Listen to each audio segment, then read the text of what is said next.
Welcome to our channel bio catalyst. तो आज के लेक्चर में हमें देखना है कार्बोहाइड्रेट्स। तो सबसे बेसिकली इस वर्ड को हम डिवाइड करेंगे दो वर्ड्स में, एक है कार्बो और एक है हाइड्रेट्स। तो ये कार्बो से क्या समझ में आता है कि कार्बन है, और हाइड्रेट्स मतलब वाटर है। तो जो कार्बन अन के साथ हाइड्रोजन और ऑक्सीजन मिलके जो कंपाउंड्स बनेंगे उसे हम कार्बोहाइड्रेट्स बोलेंगे। In general hydrates of carbon यानी कि कार्बोहाइड्रेट्स मतलब ये हाइड्रेट ऑफ कार्बन, इन सबको मिला के हम कार्बोहाइड्रेट्स बोलेंगे।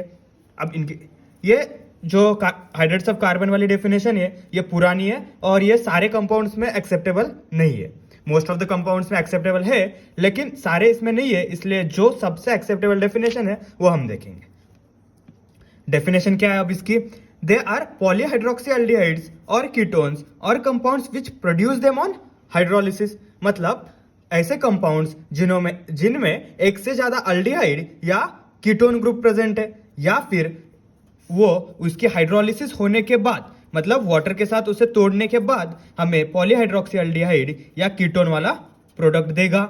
ऐसे कंपाउंड्स को हम क्या बोलेंगे? कार्बोहाइड्रेट्स। ओके, क्लियर है? इसके बाद अब इन्हीं कार्बोहाइड्रेट्स के हमें क्या देखना है? फंक्शंस देखना है, मतलब इसका यूज क्या है हमारे बॉडी में। ओके, तो सबसे पहला यूज क्या है? तो ये as a source of energy हम इसे यूज कर सकते हैं। ओके, क्लियर है? एनर्जी का बेसिक सोर्स तो कार्बोहाइड्रेट ही है ना, मतलब ग्लूकोज जो हम खाते हैं वो कार्बोहाइड्रेट का ही तो एग्जाम्पल है। ओके, क्लियर है? तो सबसे पहले ये एक सोर्स है एनर्जी का।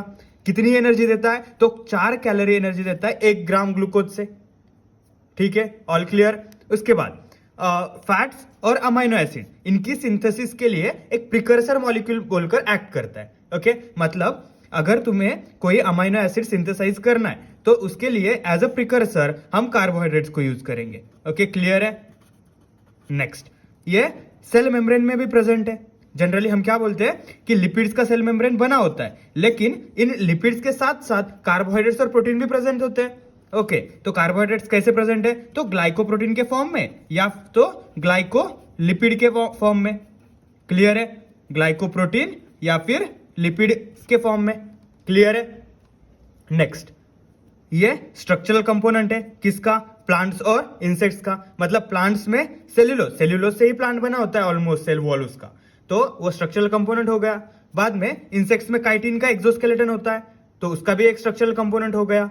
ओके, क्लियर है? नेक्स्ट है स्टोरेज फॉर्म ऑफ एनर्जी। हमें पता है कि सबसे ज्यादा स्टोर होने वाला फॉर्म कौन सा है? तो लिपिड्स है। ये हमने लिपिड चैप्टर में भी देखा है। लेकिन कार्बोहाइड्रेट के फॉर्म में भी हम एनर्जी स्टोर करते हैं in the form of glycogen, और ग्लाइकोजन को ब्रेक डाउन करके हम पहले एनर्जी लेते हैं। ओके, क्लियर है? तो अब डेफिनेशन हमें क्लियर हो गई है कार्बोहाइड्रेट्स की। तो अब डेफिनेशन के बाद हमें उसका क्लासिफिकेशन देखना जरूरी है, मतलब कि हम कार्बोहाइड्रेट्स को किस किस बेसिस पे क्लासिफाई कर रहे हैं और उनके कौन से ग्रुप्स बन रहे हैं। ओके, क्लियर है? नेक्स्ट, अब इनको हम 3 क्लास में डिवाइड कर रहे हैं on the basis of sugar units. मतलब कितने सारे बेसिक यूनिट्स है उसके हिसाब से हम उन्हें 3 क्लास में डिवाइड कर रहे हैं। कौन से क्लास है? एक है मोनोसैकेराइड है, एक ओलिगोसैकेराइड है, एक पॉलीसैकेराइड है। तो मोनोसैकेराइड, मोनो यानी कि एक। ओके, मोनोसैकेराइड मतलब उसमें सबसे बेसिक एक ही यूनिट प्रेजेंट है, इससे ज्यादा फर्दर हाइड्रोलिसिस हम कर ही नहीं सकते। ऐसे कंपाउंड्स होते हैं मोनोसैकेराइड्स। या फिर ओलिगोसैकेराइड्स। ओलिगो मतलब फ्यू मतलब कितने? 2 से 10 मोनोसैकेराइड यूनिट प्रेजेंट है। मतलब जितने मोनोसैकेराइड यूनिट हो गए उतने बार हम उसको हाइड्रोलाइज करके छोटे छोटे यूनिट्स में डिवाइड कर सकते। ओके, और पॉलीसैकेराइड मतलब पॉली यानी मेनी, तो 10 से ज्यादा मोनोसैकेराइड जिसमें प्रेजेंट हो गए वो पॉलीसैकेराइड में इंक्लूड हो जाएगा। क्लियर है? तो मोनोसैकेराइड और ओलिगोसैकेराइड इनको हम शुगर्स बोलते हैं। ओके, और शुगर बोलने का भी रीजन है। तो शुगर की बेसिक प्रॉपर्टी क्या है? वो वाटर में डिसॉल्व होती है। चीनी शक्कर पिए ना, ओके, पानी के साथ डाल के, ओके, वो वाटर में डिसॉल्व होती है और स्वीट इन टेस्ट होती है। ओके, मतलब जो स्वीट है टेस्ट में और वाटर में सॉल्युबल है। और नेचर कैसा रहता है उसका? क्रिस्टलाइन। ओके, जिसका नेचर क्रिस्टलाइन है, टेस्ट में स्वीट है और वाटर में सॉल्युबल है, ऐसे कंपाउंड्स को हम शुगर बोलते हैं। और मोनोसैकेराइड्स और ओलिगोसैकेराइड ये सारे प्रॉपर्टी मीट करते हैं। ओके, क्लियर है? तो जो मोनोसैकेराइड क्या होते हैं? मोनोसैकेराइड मतलब मैंने क्या बोलता था? Hydrates of carbon. यानी कि कार्बोहाइड्रेट। तो इसका एक बेसिक यूनिट है ना, इसीलिए हम इसको मोनोसैकेराइड बोल रहे हैं। ये बाद में इससे ज्यादा फर्दर हाइड्रोलाइज हो पाता है या नहीं, क्योंकि ये तो बेसिक यूनिट है। ओके, तो can't be further hydrolysed. Next, अब हम मोनोसैकेराइड को दो ग्रुप में क्लासिफाई कर सकते हैं, दो अलग अलग क्राइटेरिया पे। फर्स्ट क्राइटेरिया है फंक्शनल ग्रुप। अगर उनमें अल्डिहाइड फंक्शनल ग्रुप होगा तो वो अल्डोज हो जाएगा, और कीटोन फंक्शनल ग्रुप होगा तो वो कीटोज हो जाएगा। मतलब अगर C डबल बॉन्ड O ये फंक्शनल ग्रुप प्रेजेंट है तो वो कीटोज में आ जाएगा, और bond C double bond H अगर ये फंक्शनल ग्रुप प्रेजेंट है तो वो अल्डिहाइड में जाएगा। क्लियर है? बाद में नंबर ऑफ कार्बन के बेसिस पे भी हम उसके क्लासिफाई कर सकते हैं। तो नंबर ऑफ कार्बन के बेसिस पे कैसे किया? जिसमें 3 कार्बन है वो ट्रायोज बन गया, 4 कार्बन होने वाला टेट्रोज बन गया, 5 कार्बन वाला पेंटोज, ऐसा ही हेक्सोज और हेप्टोज। क्लियर है? तो इनके एग्जांपल्स कुछ इंपॉर्टेंट है।